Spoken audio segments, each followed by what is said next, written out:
আজ তোমাদের দেখাবো একটা ঝিঙের রেসিপি। তোমরা অনেকেই বলেছো যে ঝিঙে গরমকালে তোমরা একটু রেসিপি দেখতে চাও। এটা ভীষণ একটা সিম্পল রেসিপি আর খেতে ভীষণ ভালো হয় আর একেবারে গরমকালে উপযোগী। রান্নাটা কিন্তু সর্ষের তেলে হবে।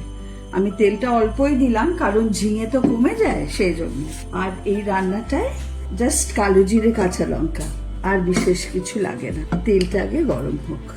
তেলটা গরম হয়ে গেছে, ফোড়নে দেব কালো জিরে আর শুকনো লঙ্কা। আমি দেখো পরিমাণটা বলছি না, তোমাদের যেমন পরিমাণ তোমরা সেটা করবে, কারণ এখানে ভীষণ কম ইনগ্রিডিয়েন্ট, এখানে প্রায় কিছু নেই বললেই চলে।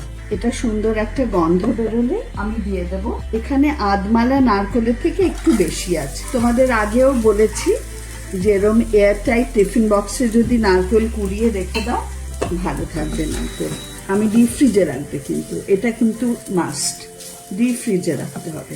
প্রথমে নারকেলটাকে আমরা একটুখানি তেলে ভেজে নেব। বুঝতেই পারবে যখন সুন্দর একটা গন্ধ বেরোবে তখন জানবে যে নারকেলটা হয়েছে। নারকেলটা আর একটু লাল করে ভাজতে হবে। নারকেল ভাজা হয়ে গেছে, এবার দিয়ে দেবো। এখানে 3খানা ঝিঙে আছে, ঝিঙেটাও একটু ভেজে নেব। নিরামিষ রান্না বুঝতেই পারছো, একটু মিষ্টি মিষ্টি হবে। হলুদ দেব 1 ছিটে, মানে ধরো 1/4 টিস্পুন বলতে পারো। নুন অল্প করে দেব কারণ ঝিঙে আবার কমে যাবে। বেশি নুন দিলে এতটা তো লাগবে না তখন, বুঝেছো? আর উঁচু উঁচু করে 1 টিস্পুন চিনি দেব। ব্যাস, এই হলো আমাদের রান্নার উপকরণ। যে নুনটা দিচ্ছি দেখতেই পাচ্ছ কেমন জল ছাড়ছে। আচ্ছা, ঝিঙেটা নাড়তে নাড়তে বলি যে তোমাদের আমার রান্নাগুলো কেমন লাগছে জানিও। তোমরা যেমন যেমন বলতে থাকো আমি রিকোয়েস্ট রাখার চেষ্টা করি। আর একটা কথা বলবো যে তোমরা ফলো বাটনটা প্রেস করো আমার ফেসবুক পেজে, হ্যাঁ? আর বন্ধুদের সাথে শেয়ার করো। এই ঝিঙে রান্নাটা সম্পূর্ণ দেখো, খাপছাড়া করে দেখো না, তাহলে অনেক কিছু মিস করে যাবে। আর যখন যদি ভালো লাগে সেভ করতেও ভুলো না, তাহলে খুঁজে পাবে। ঠিক আছে? এইবার আর কিছু কাজ নাই, ঢাকা দিয়ে সিম করে রান্না করা।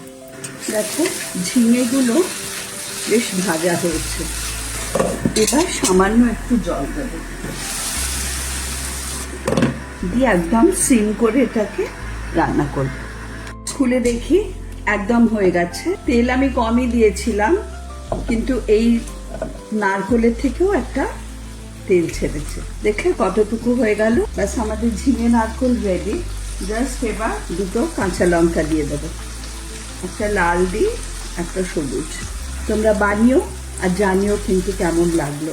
এইসব সিজনাল ভেজিটেবলই এখন খাওয়া উচিত, আর এগুলোই খেতে এখন ভালো লাগে। বানিও কিন্তু।